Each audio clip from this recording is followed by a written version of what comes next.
Looking for a fun and informative podcast all about training working dogs? Look no further than the LWDG Pod Dog.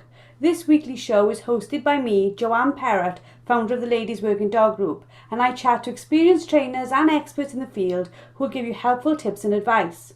Whether you're just getting started or you've been working dogs for years, this podcast will have something for you. So pull up a chair, pour yourself a cup of coffee and tune in to LWDG Pod Dog, and let us help you build a better bond with your best friend. Hello and welcome to another episode of LWDG Pod Dog. This week we are going to be talking about why your dog needs manners, behaviours versus training. And joining us to talk about this fantastic topic is no other than the amazing LWDG group expert Claire Denyer. How are you today, Claire? I am very well, Jo, thank you, and I'm excited about this podcast. I'm excited about it too, but before we start, tell people who are listening, who may not have listened before, a little bit about you and what you do. Yes, so my name is Claire Denyer, and with my husband, I run Family Dog Services, and we're based in Maidstone in Kent. We're behavioural trainers, but we predominantly work with gun dogs. So we do a lot of gun dog training classes and one-to-ones, but we also do a lot of behaviour work as well and work with puppies, but also work with behaviour modification as well. So we have quite a varied job description, I suppose, but we're very, very passionate about dog training and behaviour and how to help owners get the best out of their dogs, really. So, to go and start on our topic straight away, we all expect adults that we meet every day to have manners. And a lot of the conversation that we speak about within the forums, within the website, is about the lack of manners that are seen within dogs, like in parks, places we go. What are manners and why do dogs need them? So good manners, I mean, this will vary from owner to owner on what they expect of their dog. But for me, good manners is a dog that is respectful. It doesn't jump up. It doesn't barge through doorways. It listens to the owner. Not a rude dog. You know, I see some dogs and I describe them as rude. They're quite rude. And whereas a dog with good manners is really nice and a pleasurable dog to spend time with, and one that you can take out and about and take to the pub and relax with your dog, not worrying about it being rude. There is this sort of change in the dog culture at the moment, isn't there? And I think COVID played a huge part in that, where 3 million new households became dog owners, potentially without any understanding of dogs or their behaviour or how to train them. And now we've got this explosion of dogs that literally have no manners. And it's not that the dog is a nasty dog, it's just the dog has no clue how to behave around other people or other dogs. That's absolutely right. And the majority of the time, the dog just hasn't been educated on how to behave. Dogs are dogs, and dogs will do what dogs find rewarding, and dogs will do what we allow them to do. So unless we educate young dogs on how to behave around people, around other dogs, then we can't expect them to have what we would deem good manners. And that's the thing. We have to educate the dog on how they should behave. And I see a lot of dogs that don't have good manners. They will run up to strangers and jump up them. They will run up to other dogs and literally jump on them. You see this a lot, and it filters through into training. A lot of people want to train their dog to a high standard in a specific skill set, but unless their dog has good manners, it can be a challenge in training the dog. So it can massively affect your training program. Yeah, because a lot of these owners could have gone along with all the good intentions to puppy class or to some sort of training class, but there is definitely a huge difference between training and manners and behaviour, isn't there? Yeah, there is. So a good example of this would be, this is the best way I find it to describe, is you might go along and you might watch an obedience class in a village hall. And those dogs may look very well trained and they're able to perform certain skills within that hall very well. And they might be passing, let's just say, good citizens, bronze, silver, or gold. But when the owner leaves that hall and tries to walk the dog down the road, you may see very, very different behaviours from the dog. So the dog has learned, it's been trained in specific skill sets, in specific places and areas under certain circumstances. But what the dog's lacking is any generalisation of that and general good manners with the owner in general, in day-to-day life. And you hit on something really important there, isn't it? That dogs will learn in specific locations. So the dog learns, like you said, in the hall to behave one way, but it hasn't worked out. It needs to do that the next time it's at the park. Yeah, absolutely. So another good example of that, let's just say on our training field where we run our classes, we would expect the owner to be able to walk to the field or to the training area from their car with their dog in the same way that they walk them during the class. Not get out the car, drag the owner up the path or up the field, get to where we actually start officially training, and then the dog executes this perfect hill work. So that is a dog that's almost environmentally trained, but anything else other than that, the dog doesn't have good enough manners to maintain that behaviour under other circumstances. So training and behaviour, although they are two different things, they are massively interlinked. And if you haven't got a dog that has good manners and good behaviour in general, it will affect your training ability. A friend of mine growing up had the most fantastic show jumping pony. It was amazing. But whilst he was on it and he was show jumping, that horse was a machine. It was incredible. Coming out of the ring when he got off that horse would try to bite and kick him to death. He literally, it was horrific. And my dad used to say, "Why do you keep him?" It's like, "Because he will win in the ring." And I was like, that's a massive example, isn't it? Behaviour was terrible. Yeah. Training, or what his job was perfect. So do you think that people are getting lost in this understanding that they need to proof the dog in lots of places, they need to teach good manners that go everywhere they go? Yeah, so for me, this definitely starts in the house or at home. Whether your dog's kennelled or living in a house will vary on some of the bits and pieces, but it starts at the home. You need to have a dog that's respectful. And when I say respectful, I'm not talking about being some domineering dog owner that, that chastises their dog constantly. But there should be a level of respect there, and the dog should not be barging through doorways. The dog should be respectful at doorways. The dog shouldn't be counter surfing, jumping up you, mugging you for food, all these sorts of things. That they're behaviour based things. But if your dog behaves like that in the house, and this is something we've talked about on other podcasts and in masterclasses, if your dog doesn't listen to you in the home and won't sit for you to open a door, we really can't be then surprised if when we take that dog out, the dog is more distracted, other stuff's going on, if the dog then doesn't recall and things like that. So this behaviour that we're talking about and general good manners and the dog listening to the owner will help you to have a well-trained dog, because the dog understands, regardless of where you are, and this starts in the home, that actually it needs to listen to you. So let's take, for an example, I might get a client come and see me and they want to do gun dog training, okay? But we're trying to have a conversation about gun dog training, and the dog is constantly jumping up them or barking or suddenly lunging on the lead to get to me. I need to address those behaviours to be able to effectively train that dog in gun dog skills. The dog needs to learn to have self-control. And a dog that's jumping up the owner, attention seeking, barking, lunging at me, lunging at anything else, refusing to sit still for a moment while we discuss an exercise, that dog has no self-control.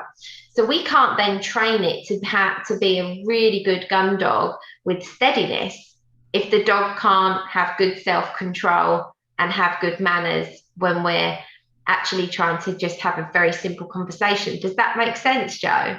It absolutely does. And I can remember 2 years ago when we did the Hot Mess Handler and we had these two topics, self-control and steadiness. And I was like, aren't they the same thing?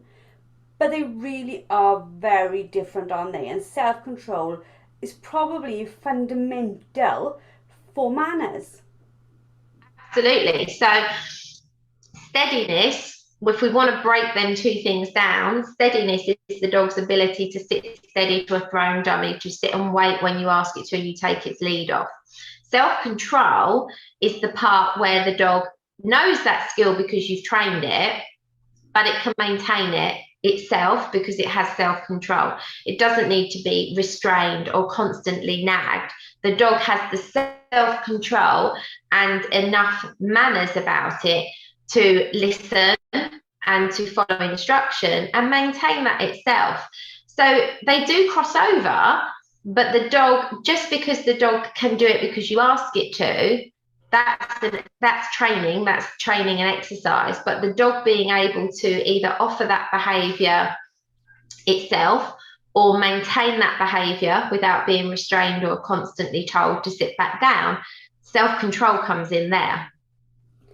And if we look back at what's happening across rescue centres across the UK for all breeds, not just for spaniels and labs and working breeds, for the most part, the young dogs, the young male dogs that are going in at year-old, 2-year-old, this lack of manners is now ending up with the dog not fitting into family life. Yeah, I couldn't agree more. And a lot of that is that the dogs aren't being taught self-control. They're not being taught to settle and just switch off. There is this massive trend at the moment where it's all about enrichment and giving the dog stimulation and keeping it busy and tiring it out with mind games. Dogs actually need to settle. They need to have self-control and learn to switch off. A dog that is constantly stimulated is going to be in a heightened state of arousal, stressed, unable to relax. And we need a gun dog, well, we need pet dogs as well to have the ability to switch off, and we have to train that. So this is again where this crossover happens. We have to teach the dog to settle on a bed, and then we have to teach the dog to maintain that and use its self-control to do that. Now, if more young dogs were taught to switch off and do nothing and just settle down at a younger age, I genuinely feel there would be a lot less young dogs going into rescue. I genuinely feel that. Now, I know me and you have chatted many times, as of the other trainers around enrichment, and I'm probably going to poke the bear a little bit here. But if you look at dogs in the wild or in nature, or even 20 years ago, I know my dad, his friends were not thinking, what can I do to keep my dog occupied? Not that the dog should be the dog, but the dog just laid down and just chilled out with everybody else. You know, we'd sit down, dog would lay down. I don't understand where this concept has come from, that the dog, whilst his eyes are open, must be doing something all the time. Absolutely. I mean, my youngest is 3 years old, but from 8 weeks of age, I was teaching her to settle. And to start with, I either had her on a lead or in her crate in between her training and exercise, so that I could teach her how to switch off. You have to teach a young dog this, you know. But my dogs, they get their stimulation and their enrichment from their training and their exercise with me. The rest of the time, they switch off, okay? They, at the moment, all three of them are laying around the kitchen. I'm busy talking to you, and I know that they will be completely content now. They went out early this morning. They did some training which is their mental stimulation. We had fun, that's their enrichment, and now they're settled. They don't have loads of toys scattered around the house. They have one or two appropriate items that they're allowed to carry around. They also pick up other things to retrieve to me when they feel like it. But they've learned a very important life skill, which is so important for pet dogs, which is just to relax and allow you to get on with what you need to get on with. We shouldn't need to be constantly entertaining them. And their ability to relax and just chill out with us, that is like literally a fundamental manner. Lay down, calm down. Yeah, and that you train that, but then their self-control and their behaviour and good manners is what helps them to maintain that and understand that that's what's expected of them. So it is like this training versus behaviour. For me, we can train skill sets. We can train the dog to retrieve. We can train the dog to walk nicely, to heel. We can train the dog to do a sit and stay. Behaviour comes from us educating the dogs from a young age on what is and isn't appropriate, and giving them good guidance to be a well-mannered dog with good behaviour. So you talked a little bit about how you trained your own dogs to have sort of self-control in the house, to just lay down, to calm down, to show respect when you're opening a door, to wait for their food, just basic manners. Where do we start with training manners? If somebody's listening to this now and they're like, oh well, my dog will walk to heel on a lead, but in the house it just doesn't settle, it's wandering around everywhere. Where should somebody start? Yeah, so it needs to start with the simple things. So teaching the dog doorway manners, pop a lead on the dog, open the door, and the dog should remain sitting or standing by your side while you open that door without barging out. Once you've trained that on a lead, you then start to train that without a lead, which is when the dog will start demonstrating to you that they have self-control. Because when you're training it, you might use the lead to do a bit of management to ensure the dog doesn't get it wrong, and you can close the door if the dog gets up. But doorway manners are a great start point. You can also do that if you're using a crate when you're training your dog. When you open the crate, the dog shouldn't be barging out. So if the dog goes to run out, you shut the door again, and you have to be able to teach the dog that just because that door is open, I need you to remain calm until I give you permission to come through. Now, it's not about me always going first. There are times in the day where I just want to open the door and let my dogs out, but I expect them to wait calmly for me to open the door, and then I give them permission to go. I might not be going out myself with them out into the garden. So things like that. Food manners. So, teaching the dog to sit calmly while you prepare their food and then put the food on the floor, give the dog permission to eat it. I'm not somebody that makes my dog wait for ages to eat once I've put that food down. If I was in a restaurant and the waiter said you've got to wait 10 minutes before you can actually put a knife and fork into that steak, then so I don't mess around with my dog's food. As long as they are patient and as long as they are calm and they wait until told, they can have their food once it's put down for them. You can use a crate to start teaching settle if your dog is crate trained. You pop them in the crate, let them rest for a couple of hours. They come out calmly, you let them out for a wee, you bring them back in, teach them to settle on a bed as well. It's really just teaching the dogs that, what's appropriate, what's not. So for me, good manners and good behaviour, the dog needs to learn not to jump up, not to bark for attention, not to barge through doorways. Those kinds of things, really. That's where I'd be starting, because if you can't get those good manners and behaviour in the house, it's going to be very difficult for you to get them out in the public, in the pub, if you take your dog down the pub, and to train your dog to a really high standard. It really helps you if you have good dog behaviour and good manners first.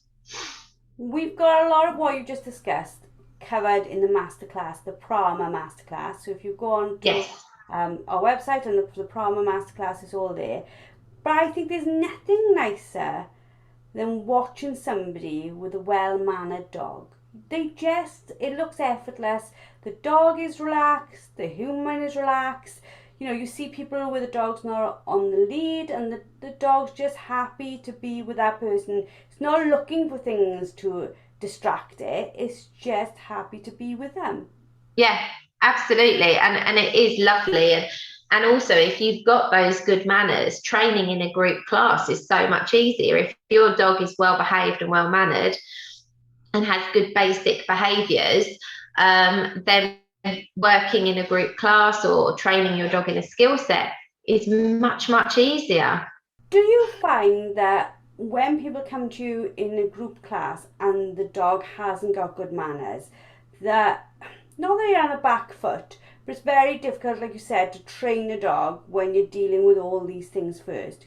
If somebody's got a dog with, if they look at it and say, well, if I'm honest, he's not the best behaved when we're out and about, he's not the best behaved in the house because I sort of let him get away with it, what can they do to start changing it? So if I'm working with a dog that has what I would call behavioural problems or inappropriate behaviours that need to be modified, I tend to like to work with those owners with those dogs in a one-to-one at their home so that we can really get to the root cause of why the dog's behaving as it is and give them a means to fixing the relationship and teaching the dog what's appropriate, how to behave, because there's no point them coming to a gun dog group class. They won't be able to listen, for one, if the dog's barking at them for attention. It's also then very distracting for the other dogs and the other owners as well. As a trainer, you find yourself trying to speak over the dog barking or having to say, okay, can you just walk your dog away? But the problem with that is then they miss out on hearing what's being said. So if you've got a dog that has got attention-seeking behaviours like jumping up you or maybe even mouthing you or barking at you, or the dog doesn't want to sit still, so it starts to do something else instead, like digging a hole. Those behaviours do need to be addressed for you to be able to enjoy coming along to a group class and train your dog effectively, because it can be very, very distracting and very frustrating for the owner. And equally, obviously, we don't want other dogs picking up on those behaviours either. So I always like to deal with those kinds of behaviours as a home visit to assess why the dog's behaving it is, what tweaks could be made at home to improve the dog's general behaviour and manners so that they can come along and enjoy group classes far better. I don't let my clients struggle with behaviour when they come to train with me. I will say to them, you do need to have a one-to-one for that. You need help for that outside of this group class, because a group gun dog class is not the appropriate place to really deal with that kind of thing. So that would be my advice. We chatted briefly about a month ago about behaviourists and trainers and what's the difference. And your everyday trainer will work with dogs' behaviour, won't they? Because that's how dogs learn. Yeah, this is something in this industry that is a real challenge. So, in my opinion, to be a good trainer, you need to be able to read dogs' body language and dog behaviour and modify that to get the best out of that dog for that owner. I would feel like I was doing a disservice to my clients if I wasn't able to help them with behaviour problems when training with them. I'm not the sort of trainer that will go, oh, well, the dog's biting you, but I'm a gun dog trainer, so I can't help you with that. I mean, that's crazy, isn't it? It's absolutely crazy. You couldn't allow somebody to come and train with you with a dog with behavioural problems and not address that. So that's why I call myself a behavioural trainer, ultimately, because I train dogs in skill sets, but I help modify behaviours. And I think that's why I like that term, behavioural trainer.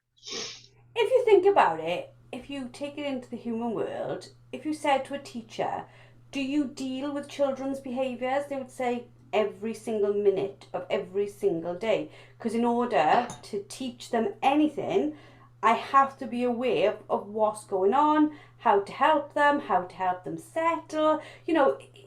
you would never speak to a teacher and not expect them to understand the behaviour of the person they're trying to train. Absolutely that. And I don't see why dog trainers feel they can be different. You know, if you can train a dog, you have to be able to work with behaviour without a doubt. I watched an amazing film last night. I don't know if you've seen it. It's called Rescued by Ruby. And No. the guy who is the Flash on Sky, Barry Allen, he is in the Flash. I don't know what his real name is.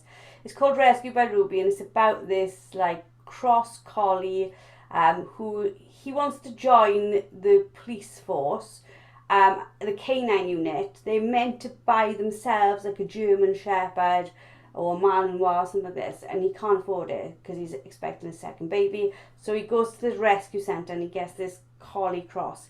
It's a brilliant film. It's really, really heartwarming. But I didn't know until the end it's based on a true story. But it starts off with this dog who has been in and out of rescue multiple times because somebody hasn't spent the time understanding the behaviour. And it's definitely worth a watch if you haven't watched it before. But yeah, like what we're talking about now, it's literally that. Once they had the manners and under control, understood why the dog was behaving that way, they were able to train it. But until they got those bits sussed, training it was nearly impossible because the manners, the behaviour kept on getting in the way of what it was doing. Absolutely that. You've hit the nail on the head. Yeah. See, you are teaching me something, Claire.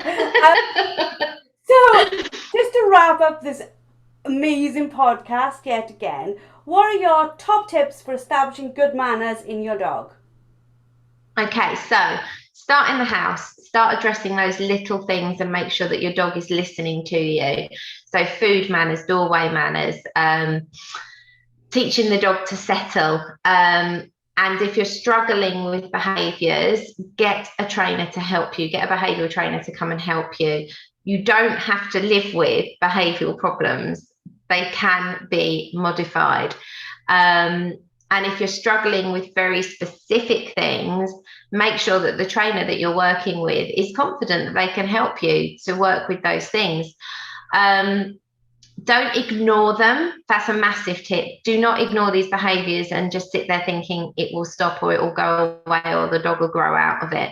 The dogs will do what we allow them to do and it will become a bad habit. And before you know it, you've got serious behavioural problems. Some behavioural things, let's take barking as an example, can actually get worse if you just try and ignore them. So a lot of people do this ignore thing where they think, well, I'm not going to tell the dog that it can't do it. I'm just going to ignore that behaviour and hope it goes away. What happens a lot of the time is the dog's behaviour will escalate if you try and do that. So if the dog found that barking at you a few times worked the first time and then you think, well, I'm just going to ignore it and it might go away, you might find that your dog starts barking at you louder and for longer durations. So ignoring behaviours are not a good idea. Address them. Definitely address them.